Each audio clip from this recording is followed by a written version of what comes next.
Hello, I'm Earl Gibbs, and welcome to Earl Gibbs Live. I have a very, very interesting guest on the program with me. You'll meet my guest after these words. The Windward Islands Bank for all your banking needs, Mr. Martin, is the Windward Islands Bank in Phillipsburg, Cul-de-sac, and also in Simpson Bay. Windward Islands Bank and GEBE, Local Water and Electricity Company. GEBE served Mr. Martin for over 66 decades. That's GEBE.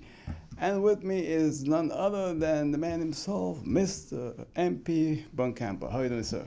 I'm doing well, Errol. Thank you very much. I'm enjoying. That's good. So how was 2022 for you? It was a difficult year in the beginning.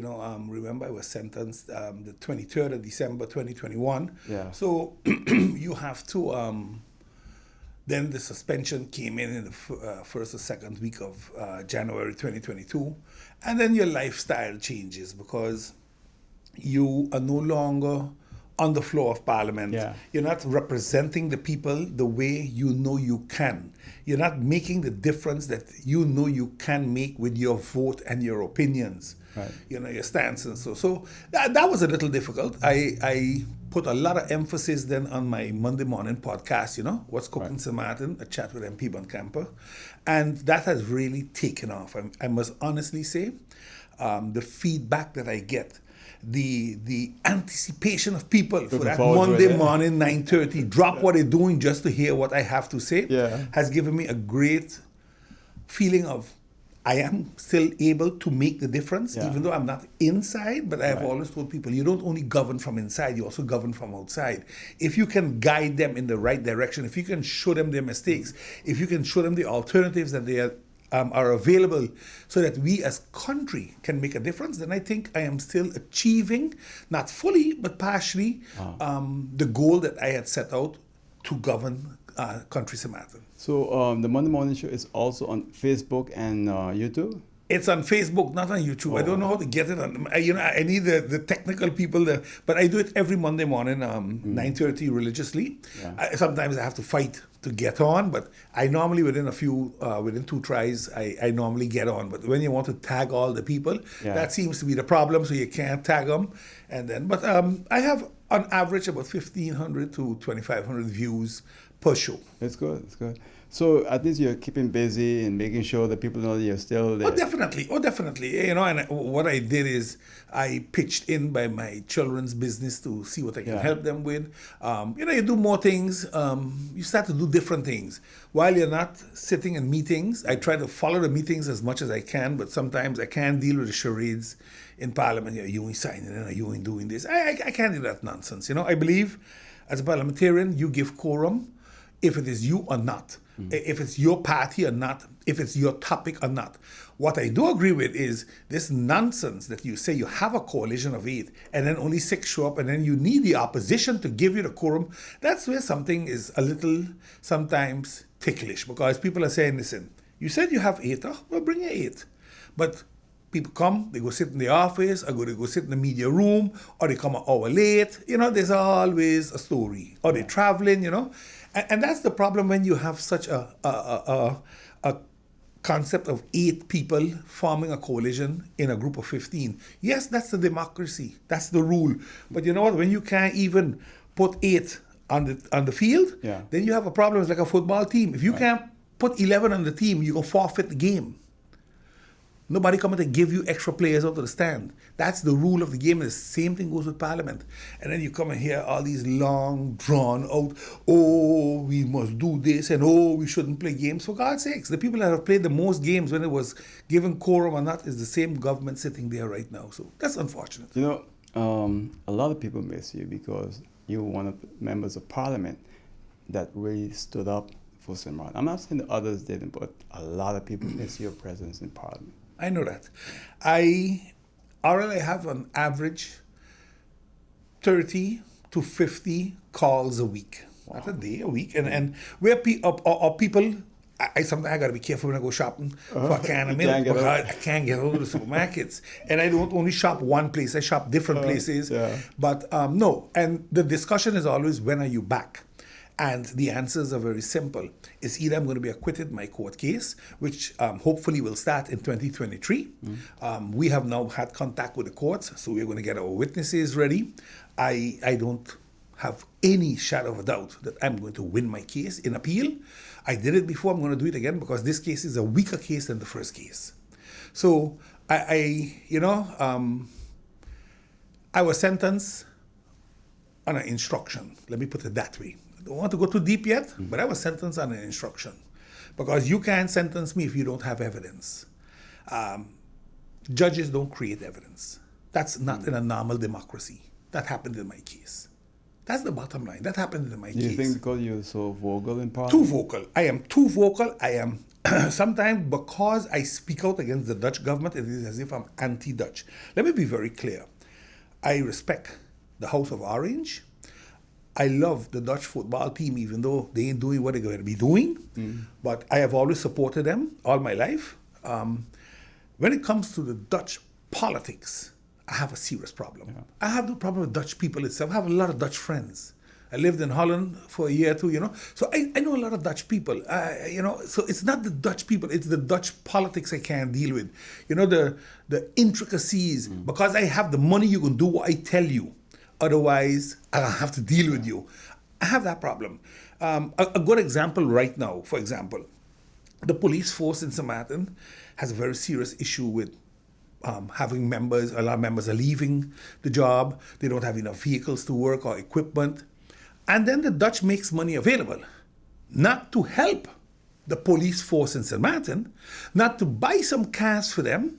No, contrary, to beef up the prosecutor's office, to beef up the RST. So your intent is then to just lock me up instead of, because remember the prosecutor's office and the RST, those are reactive. They react to an action. So instead of us doing a preventive action by getting more blue on the street, make people cool off and stay away from robberies and so, we wait till they do it and then we go and lock them up and we say, you see how bad they be in St. Maarten?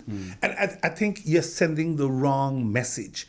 I think that's not the way. If you want to build a good relationship with the Caribbean Dutch, then that's not the way of doing it. I think there are other ways of doing it, I spoke out to our government to an extent, and maybe, I hope the Dutch might be listening.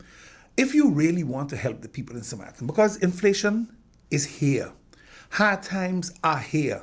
So what about going to GB and say, how much do you pay monthly for fuel?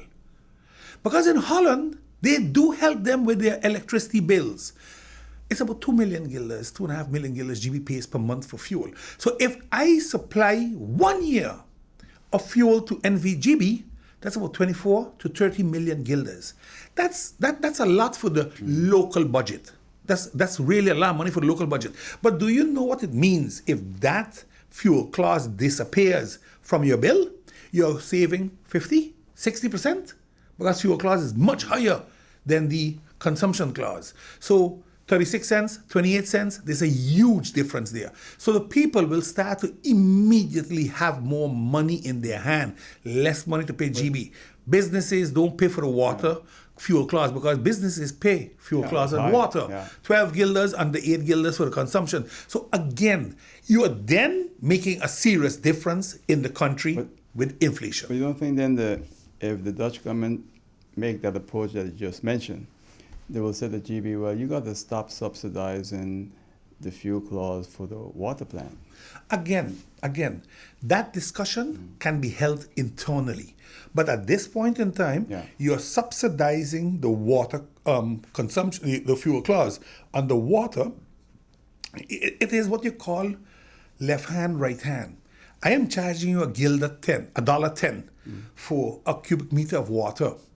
If you want me to pay the fuel clause, sure, but then it is $1.25, not $1.10. So then the water consumption just became more expensive. That's how that cross subsidy took place when it happened originally. So I don't think that's going to make a big difference. In the when I did the fuel clause video, I showed how much money was going there. So that's why I said, just the fuel clause, that 2 million, 2.5 million a month, if that is subsidized, you will help everybody. Not some of the people, everybody, from the rich man in Lowlands to the fellow in Dutch Quarter or Nazareth or Mid-Region or St. Peter's, everybody get helps. Another thing I believe strongly right now is we have to look at what's happening to the seniors in St. Maarten. Oh, that's the a serious seniors are problem. missing every opportunity, every boat that is created is not created with them in mind. We're raising the minimum wage, but seniors are not working anymore or should not be working. Somebody from 70 years shouldn't be working because we don't have the type of labor like the US and the European Union has, where it is not a technological or industrial labor, it is today a digital world. So that doesn't exist here too often. You don't see many seniors working in the IT world. They will have to be working in a place where physical labor is needed. So how do you help those people? I have been crying for more than a year and a half now to the Minister of Finance and the government. Stop taxing the pension. And we can do that because we know how much money comes in per year on the taxation of the 2,000 plus seniors we have. It's about 3 million guilders, Oral. It's about 3 million guilders per year. We can't find that because we come with the excuse, oh, we can't change the law. Yes, you can change the law. Where there's a will, there's a way. We change the law to enforce 12.5% cuts, 25% cuts, and the top income earners must not make more than 100. So we can change the law. We can. The tax law is a more rigorous law, but it is an easier law because you can pick and choose who you're going to tax. You can regulate it. And yes, they got a break when they were younger because they wrote off their mortgage. But you know what? You're going to have to pull the line sometime. Yeah. And if they do that, you start to give some a break. Not all, some a break. Because there are also many seniors living in St. Maarten that only collect the SZV, which is 1,224 guilders if you lived here for 50 years uninterrupted. So, what do you do with that group? Now, let's talk about food vouchers. Let's talk about, in America, we give stamps. In Holland, they give assistance, subsidies, toelages, they call it, whatever you want to call it. Let's go through the St. Maarten Development Fund and go back to that, regulate it the right way. Because at the end of the day, it cannot be so that seniors go to bed hungry in St. Maarten. That must not be a topic of discussion in St. Maarten. I don't think people realize how serious this It problem is very It's a serious. very serious problem. You see, when you sit in a movement like I am in, the St. Maarten Lions Club or the Leo Club, that's why we do these baskets. That's why we go out. Look, Christmas Day, it's my intention. I'm going to cook 10 to 15 meals. And I will go to some families and have Christmas lunch with them. Look, just bringing a plate of food, dropping it there, giving them a tart and a bottle of juice is nice. But sitting there with them and showing them that you genuinely care for them. Yeah. And you see, the people in a customer doing this is, oh, election coming is a good idea. No, I've been doing it every year for the past 30 years. That's the big difference between a lot of them and me. For me, it comes from the heart. Yeah. Kindness comes from the heart. It is not a face you put on when you want something in return. That's the problem I have with a lot of parliamentarians, because they don't understand that. So, you know, that's what I miss. I can't bring this message over strong enough in my podcast or even on your show compared to what I would have been able to do in Parliament. But I am confident I'll be back. But some people say you could remain in Parliament as the whole investigation continues. No. Unfortunately, our Constitution is flawed there. We have a flaw in our Constitution, and that's why I challenged it. Basically, what the Constitution says, once you have been convicted, so while the investigation is ongoing, it's not a problem. Remember, my investigation started in 2018. In 2020, finally, they got permission to prosecute me. In 2021, December, I was convicted of taking a bribe and falsifying invoices for government work. I appealed, so while I'm in appeal, I am suspended. The Constitution says anybody that gets 1 year or more of a conviction is suspended. Now, why would you suspend me and give me my salary and pay another MP now a salary too? Because right now we're paying that's the reason why they're saying that it's a waste of money in a way to have you outside and have someone sitting there. Aurel, you know what the joke is? You know what the joke is in this whole thing? The MP that replaced me, and no pun intended, is a convicted criminal who has an irrevocable sentence, and he's sitting in Parliament and he's representing the country. And the government goes along with that because they need him to Form 8. So my case has no rush. They will let it there. I will most probably be acquitted before Parliament even lifts a finger to say, you know what, let me, because I told them, why don't you call Dr. Anders Neil Darduin? Why don't you call Professor Hawkins? Why don't you call Rutsel Maarten and ask them to give you a position on this? Because the Council of Advice said, listen, this is a political matter. Utter nonsense.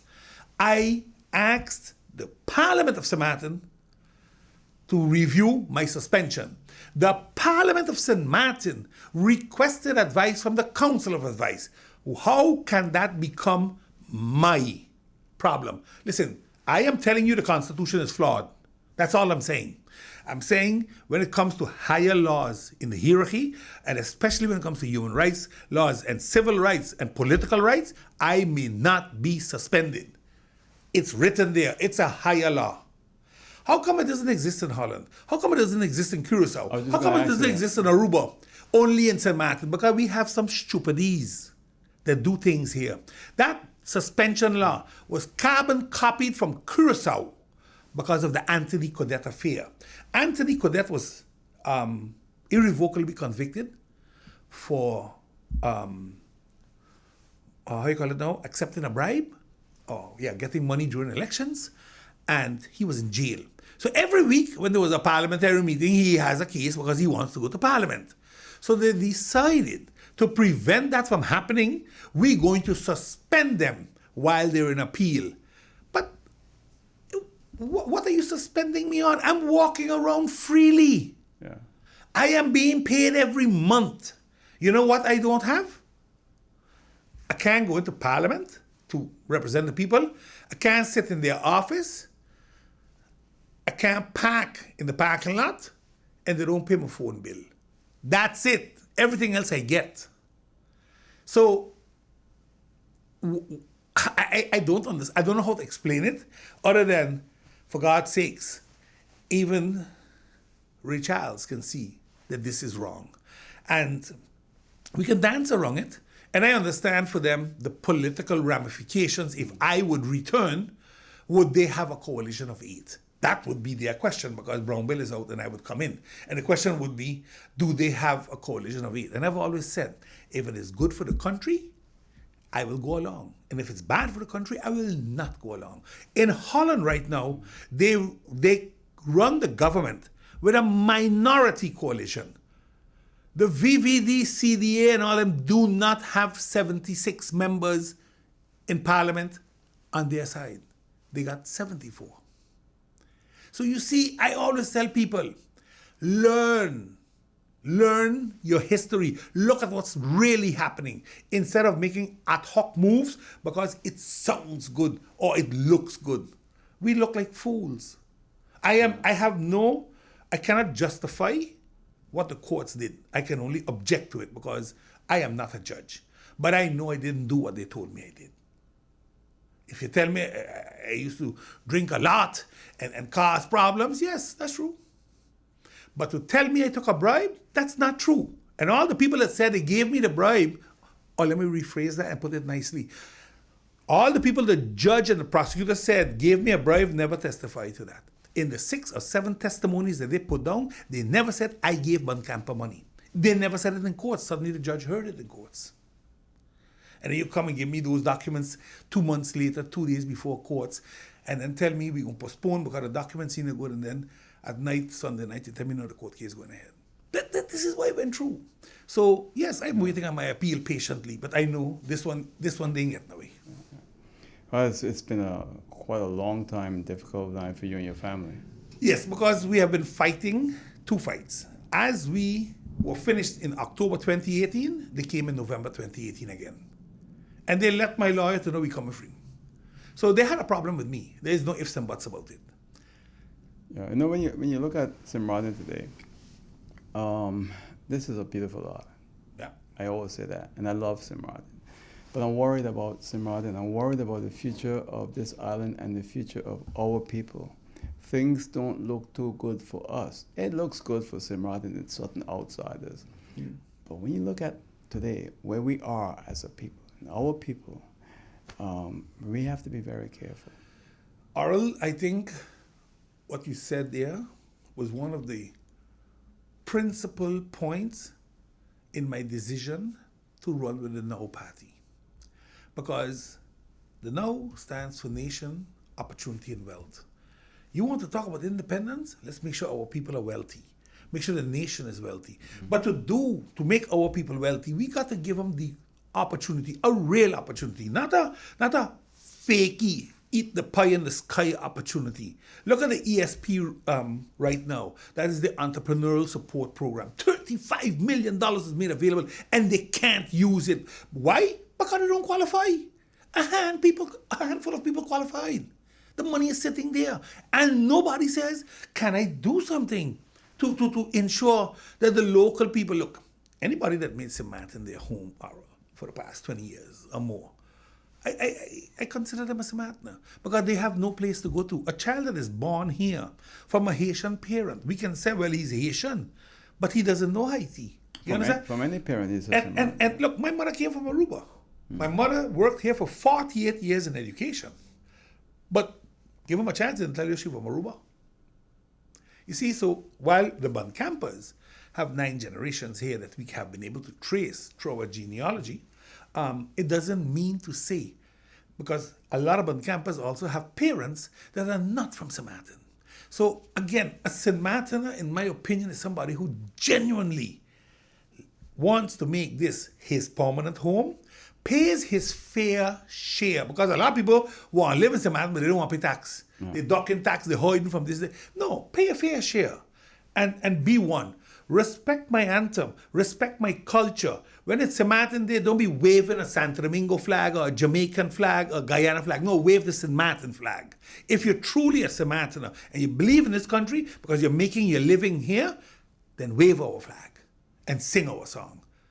And this is what I miss too often. Well, you know, I had Mr. Marcel Gomes here a little over a month ago. He was a former Prime Minister of St. Maarten. He held various positions in the former Netherlands Antilles as a senator, junior minister, etc. And he was saying on the program that one of the biggest problems in St. Maarten is that the outside forces in politics really control events and forces governments to fall, etc. If you tell me big business has a serious control in politics, the answer is yes. Because guess who gives the donations to the parties?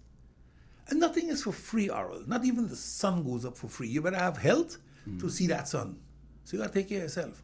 Big businesses always, and this is all over the world, this is not in St. Maarten, in America, they have lobbyists that earn millions and spend millions just to make sure that they... Look, my problem is this. I have absolutely no issue dealing with big business, dealing with outside forces, as long as the country comes first. Now, what does that mean? There's nothing wrong with a big hotel come to St. Maarten, but you're not going to get 10 years tax-free. We're not going to do that. You're going to pay your taxes.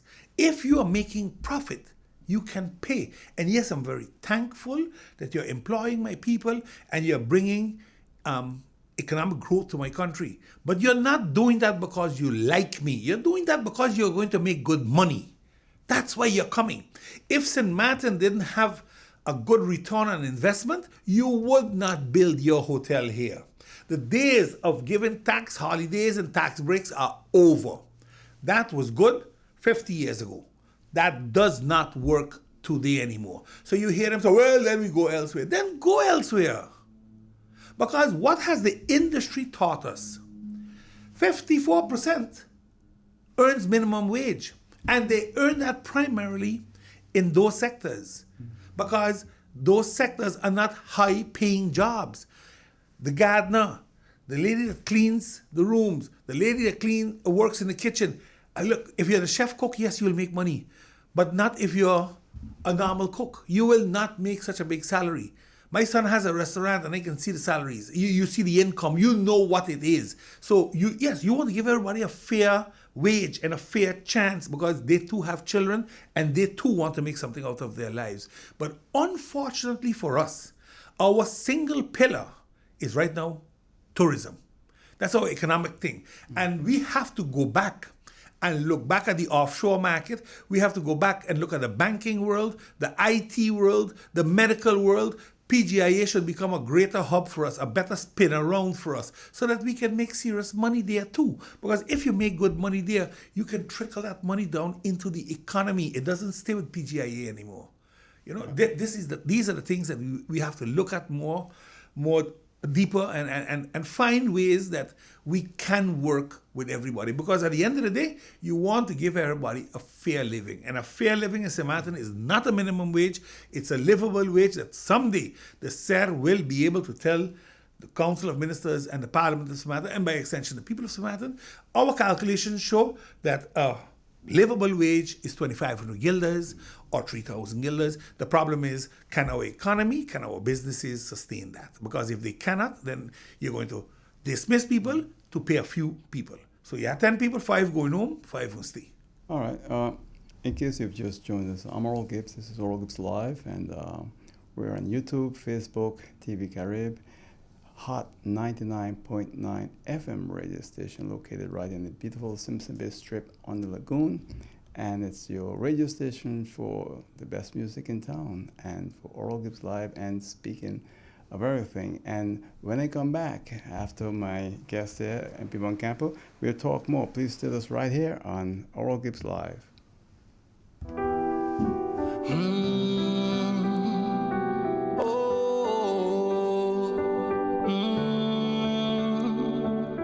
In order to know what you want out of life, you need to observe, listen, and try it yourself. Promises, we can make it. If we work together, that's just how it is. Let's stand strong, and serve the land. Working hard as one nation, yes we can. The more difficult it is to achieve, the more satisfying it is to make it. Just believe in us, we'll see you through it all. Oh, never give up. Oh, never give up. We can make it. Never forget those who were there for you. And if you dream big, you might just achieve it. The power to serve, standing for community. OGB got the power to serve, the power to serve. We got the energy. OGB.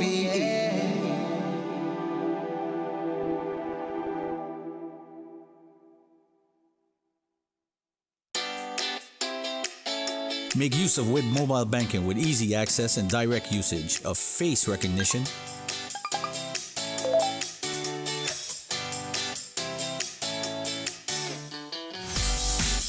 PIN code,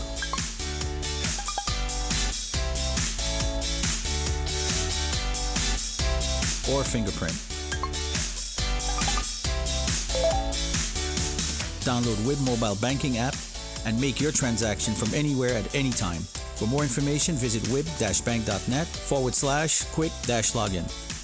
My guest on Oral Gibbs Live is MP Buncamper, and he's here with me, speaking about a little bit of everything here with the MP. It's always good to have him here in the program, you know. I was going back through some old tapes, and a year ago, today you was here in the program. And I asked you if you were considering running again for office, and you said you'll think about it. But since then, you have decided to go on the Now Party, right? Yeah. And the reason for that is very simple. I wanted a full term to do what I had to do. And then I would have, weighed off, did I make a difference, yes or no? Now, I had close to 2 years in Parliament. I was moved in January, suspended in January, a month before my second year. and we are going into the third year. The third year has started already. And while I know I'm making a difference, I haven't been given the fair opportunity to do it the right way, and that's because of the way our Constitution is written. So looking at that, keeping that in the back of my mind, speaking to my family, because, I also have to weigh off. You realize that once you walk out of the political arena, suddenly the pressure from justice cools off. So as long as you're inside and you are stirring up the pot, they're going to stick on you. Once you walk away, they just cool off, But I am not somebody that, I don't roll over and play dead, and I don't go along to get along. Look, if I broke the law, come and lock me up. Or in all the charges, in all my cases, I've never been arrested. Never. Others, they pick up all the politicians. All of them, they pick them up, they lock them up, and then let them go. I was never picked up. Why? Because they never had a case against me. But they made a case to keep me busy. I understand that. Because they were hoping that I would have run out of money and I can't defend myself. Well, I have saved my money over the years and I was able to pay my court cases. But sometimes that's the impression you get, that they push and hope that you earn more money and then you will give up and you go to jail. You know what I can't understand? I started television programs on the 1st of March, 1984. I have been very outspoken, made a lot of people angry in the former Netherlands Antilles, in the Kingdom of the Netherlands, made a lot of enemies and many friends. And the issue I've always had, and you said this earlier, that you don't have a problem with Dutch people, but you have a problem with the Dutch government and Dutch politics. I can't understand why today, some 38, 39 years later, and soon we will celebrate 40 years of this program, that we have the kind of problems that we had when I started television in St. Maarten in 1984. I can't understand why is it the Dutch government had arrested people on flights coming into KLM from St. John. You remember the notary that brought him in on KLM. There's always this show of massive force and control to intimidate the population of St. Maarten. I said this because of what you just said a while ago. You'll think by now that we've gone past that, that we've come to work together within the Kingdom of the Netherlands where we are equal partners with respect and responsibility. Unfortunately, that's not the case. But I'm going to say something, MP Buncamper, that you might not agree with. A lot of it is our fault. I agree with you 100%. We have always promoted locking up our own. It was the greatest joy many people in St. Maarten have had when they picked up a politician. I can recall when they arrested Claude. People rejoiced. People having parties. Bye, finally they got him. Some got home. Yeah. The man that made St. Maarten St. Maarten? Look, Claude made mistakes. We all do. We make them every day. But we pretend that we are holier than thou. I have a problem with hypocrites. We all too often go out there and bash and beat up on our own, thinking that the Dutch man gonna respect us more. It's what we call modern day colonization. They know exactly which buttons to press for you to drop your tongue and start to leak. That's the problem. Again, nothing against the Dutch man. The Dutch man come here to do business, God bless him. It's just like the American, just like the Chinese, just like the Indian. So I ain't going there. But I will go when you start to set me up for certain things. And this is what happens. Check all big cases. Check the players. Then you will get a good insight. Because this nonsensical stupidity about we got mafia here and confidential informants. Listen, man, this is a joke. People come here, they walk around 2 days, suddenly they're a confidential informant, and they're putting down a testimony against you that is going to be judged by them and used against you because you never see their faces. The judge doesn't even know who confidential number 1 is, or 15 or 20. But they use it against you in a case. This is crazy. That's how they have been taking down politicians. That's how they have been taking down influential people in the country. And we measure with different sticks. Because when me and my wife was gone, when they went after us in 2010 for so-called tax fraud, 2,000 guilders was what had to be paid from Echo Green to Country St. Maarten. People that had tax fraud for 6 million were called in and they made a deal. They never called us in, they charged us. They never called in me and my wife and said, listen, we have a problem with the taxes from this company. No, they charged us. Tax fraud, criminal organization, all kind of crazy things. That's how it works. So do we have a balanced justice? Absolutely not. Is justice blind? Absolutely not. Do I respect justice? So far, yes. But do I trust justice? No, I don't. That's the problem, because I see too many things happen. If it happens to you, Aurel, I wouldn't know. But if it happens to me, I know. And when I question it, you suddenly see all kind of fronts coming up. Thank God that the present appellate court isn't playing anymore with these come-alongs, these Johnny come-along judges that come down here, met out sentences that fall from left to right and have no legal basis. The common courts are tired of it. And they're moving away from that sort of behavior. And I think that's a good thing for us, though. You know, I understand that when politicians from St. Maarten go to the Netherlands, they are not welcome too well at Schiphol Airport. I can't answer that because I'll be lying. When I went, we never made it to immigration. We were taken from by the plane already, and we were whisked away to the VIP lounge where the St. Maarten House was there with the representatives. So Minister Plenipotentiary, Mr. Violinus and his team were there. They got our luggage, they did everything for us through. But we all travel with diplomatic passports, so they can't get no hassle because you're going through a diplomatic line. And why I say that is because they're speaking, and I think they're lying sometimes. Some of them who are saying, oh, we treat it like this. Hey, when I go to Holland, I'm treated well. Yeah. They just look at even all the years, absolutely no problem. I have never had a problem in Holland with immigration. Once they stopped me, but wrong identity. Wasn't me. But other than that, no, I've never had that problem. I'm not going to say I had it either to make it sound as if they're picking on the politicians. No, I never had that. And that is why I ask you, because I've been in many areas where politicians were speaking about that, and if you hear them, you say, my God, I'm not going to go to Holland, because if they could do that to a politician, it's a big lie. Look, Aurel, the thing is this.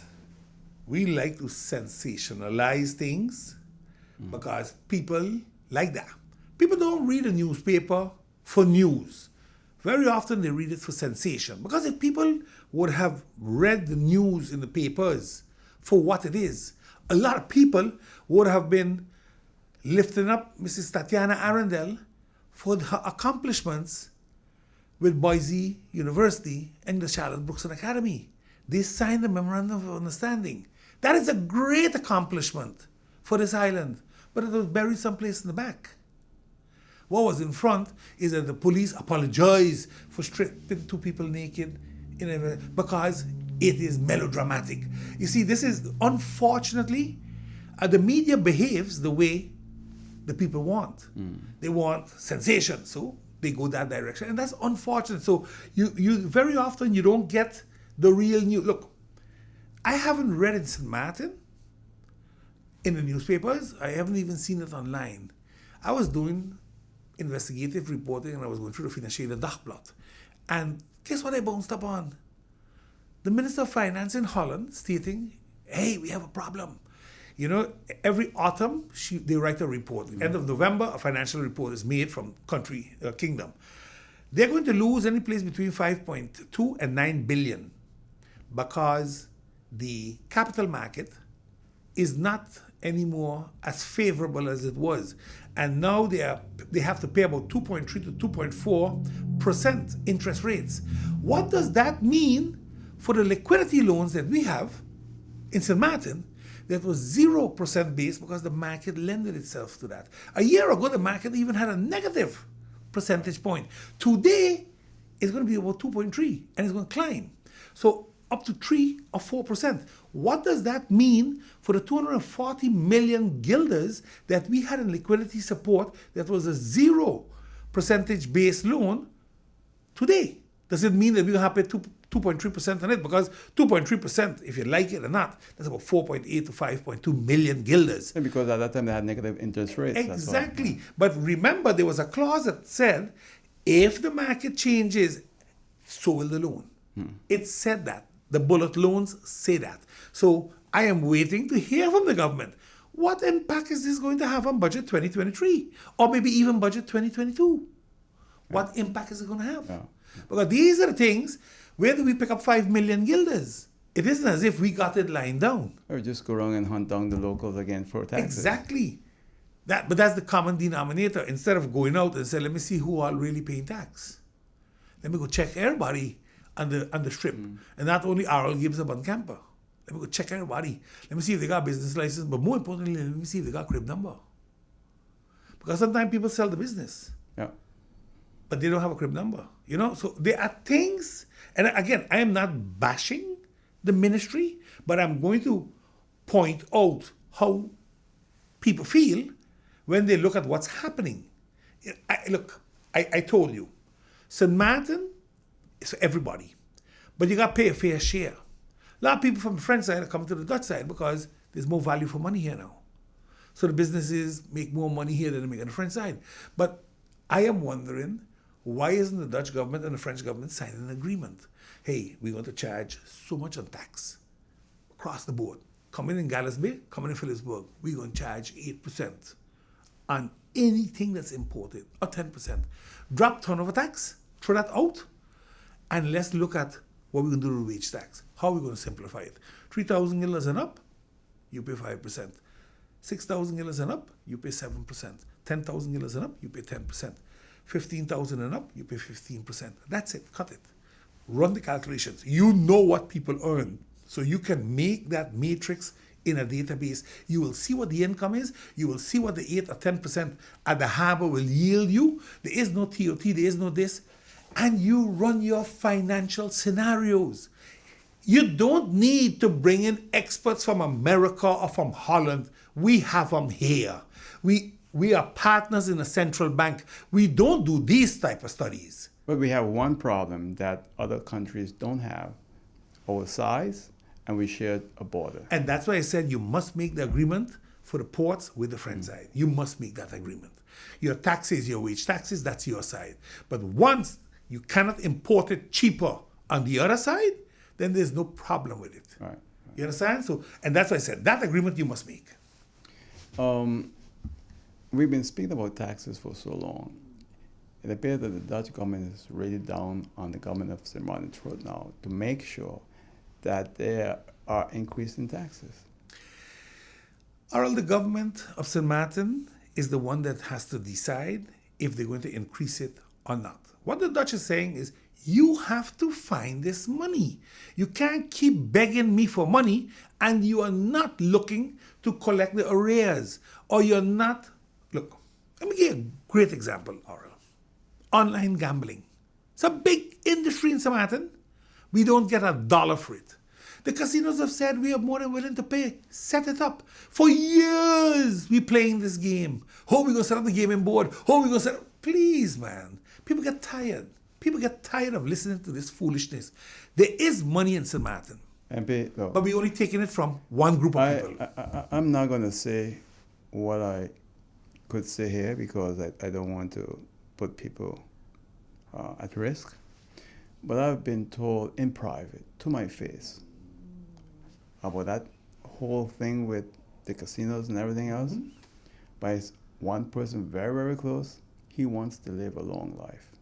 And he's not going to do what you just said. Aurel, then he's in the wrong business. Then drop it by the door and leave. But don't be a mouse in wolf's clothing. Play bad wolf when you're roughing up the little locals, but when you got to deal with the real fellas, you turn a mouse. No, then leave the job. Then that job ain't for you. That's what I have to tell him or her. That is utter nonsense. That's utter nonsense. You have to pay your fair share. You think if tomorrow I am sitting in that part for you, what are you going to do? Shoot me? Well, come now. Make sure you shoot me good. Because you don't get a second chance. You see, this is craziness. You cannot live by fear. I am not telling you to go in the jungles of Colombia and lick down the fellas that producing the cocaine because I want to stop it in St. Maarten. No, I'm not telling you that. But I am telling you that we're going to use the Coast Guard to make sure we stop them from coming in, though. Because that, yes, is our job. You see, we got to be honest with where we go with this thing. We have to be big enough. If you feel threatened, the prosecutor's office is there. There must be a reason you feel threatened. They must have whispered something in your ear or shown you something. Well, you know, people, right now, people have their mistrust with the prosecutor's I agree with you office. wholeheartedly. And it's very legitimate mistrust because I I've agree with you. experienced it in my family. So I can tell you, I don't have that kind of confidence anymore in the prosecutor's office. I understand a particular prosecutor is no longer there, so I'm not going to continue with my challenge toward that individual prosecutor because he's gone. But I think we have to be very careful because these people come here and they act like they're a god and they can do what they want. They come to make a name. Oh. They come to make a name sometimes. So you get a young rookie, comes and tries to take down a big name, a big fish they call him, and see how they go. And I think a great example was, for example, the civil inquiry in the port. It started in 2015. So it's not the same prosecutors, but it continued until 2022. 7 years. So it is the prosecutor's office also seemed to have been on the same wavelength for 7 years. That means you had 2-3 chief prosecutors involved. So again, are they working on instructions? Or are they truly upholding justice? Because this is the cardinal question. And they are aware of what's going on. Sure they know they are. exactly what's happening. Listen, the prosecutor general right now was the chief prosecutor when my case started. Told my lawyer I would have never taken that case to courts because it didn't have the merits. That was the BMO case. The prosecutor general told my lawyer so. So again, it is what it is. But it doesn't mean to say because you don't trust the system, you don't speak out. But you see, the MP, system. look, when an undocumented alien who is a criminal, who killed someone, can call the police and file a complaint against a good citizen, and the prosecutor office then issues an arrest warrant for that very good citizen, I have a problem with that. I agree with you wholeheartedly. The question is, very often, what was their connection? You remember we had a prosecutor that locked up a man because he was having sexual intercourse with his wife? Yeah. I mean, please. We have seen it all in St. Maarten. Only in St. Maarten. That slogan, that is something, that's a niche we can sell only in St. Maarten. Because I have seen it all nearly in my lifetime. So, but again, I don't want to bash the prosecutor's office. I think it is an entity that we need. They have a new group of prosecutors in, I understood. That's why I say I'm not going to continue. Thank God. I noticed they're a little different. I noticed we have some new judges. I noticed they're different. They are not into the game of hide and seek. They are looking at the law and they are bringing out their verdicts in accordance to the law. But so I think that's a good sign. It's kind of cyclical because in 1997, we had a bunch of rogue prosecutors here in St. Maarten. Oh, yeah. Okay, Oh, and I came out publicly, okay, calling their names and everything, 1997. And then just recently again, but now, as I said, I understand he's gone, so it's okay. But we got to be careful on this island. 2010, 2011, we had a few rogue ones too. We had one that knocked down, or had a big accident in Mid-Region, drunk as a bat. They just sent him Holland as if nothing happened. He was just engaged in a whole to-do again with another prosecutor's office up there. The lady that they threw off of my case and the whole office was thrown off, she's doing traffic now in the Netherlands. So, CMP, I feel and I think we have to respect all these positions, I all agree these with you. offices.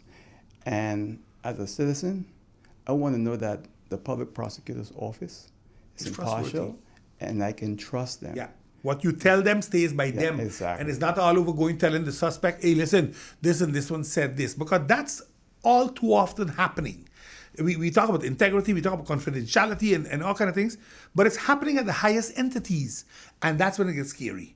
Because if whistleblowers cannot feel safe, then nobody can become a whistleblower. Yeah, so I always say we had a prosecutor here by the name of Messeling years ago. What a beautiful gentleman, really good Yeah, gentleman. well, He came on this program. He stood up to the people. He took the calls. He answered. He told them why he had to release a guy that shot and killed a young girl in Dutch Quarter. These were difficult times. Yeah.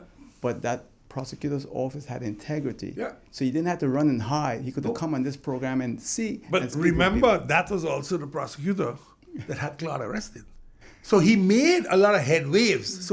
But he knew how to deal with it. He knew how to deal with the truth Yeah. straightforward. No dilly-dallying, oh, I can't say this and oh, I can't. No. I think this is what we're missing sometimes. Aurel, and like I said, you keep learning every day. When I go through a trial and for a year plus, I can't see not one document in my trial. Yeah. And only when I am convicted to be tried, Yes, yes. then I can get the documents. But I am in a fair system. That's not a fair system. That's a rigged system. Yeah. So these are the type of things that make you say, and that's why I'm so outspoken about it, because I went through it. Had I not gone through it, I would have been very cautious with what I said, how I say it. But once I go through it, I will say it as it is. I have the documents to prove what I'm saying. So I have nothing to hide with it. But again, the world isn't turned around Buncamper. What I stand for is a better St. Maarten. What I hope is that I can make a difference for a better St. Maarten. So that's my desire. That's why I'm in politics. I made my name when I was in public works. I don't think there's a discussion of my ability in public works. Right. There's no discussion of my work in the Lionism, in the Leos. I was the chair of ASA for years. I've been in the Civic Center. I've been in Red Cross. Listen, I've helped where I was asked to help. And you've been consistent. Not a Johnny come late. No. I listen. We had the sky's the limit. We produced over 100 musical CDs for the musicians in St. Maarten. We helped artists. Shadow Man. We had him in Tempo. Look, I can sit down here and blow my trumpet all day and pat my chest what all I did. But those were things that I did from a different perspective. As a senator, my desire is to help build this country to a new height. And that's what it's all about for me. That's what it has been when I ran. Well, when you came in, you asked me if you can make some announcement around Christmas. And then, so I think it's just book fair that you do that. So you have one that mentioned about the Lions Club? Yeah. Well, Aurel, Saturday now, God's willing. Let's hope we ain't gonna rain or nothing like that. The Lions Club is going to host their annual Lion Wally Haverton bingo. We have been out of the village for the past 2-3 years because of COVID and the pandemic, but we think the public of St. Maarten is ready. We're gonna have overloaded baskets, airplane tickets, gift vouchers, hotel stays. Look, this is a family affair. Come out, support the Lions Club, support the booth holders that are there also, Listen, have a nice Saturday. December 3rd, we start at 7, so come in. The tickets are $10 or 18 guilders. Check all the members from the Lions Club. Down by the Lions Den, you might be able to get some there too.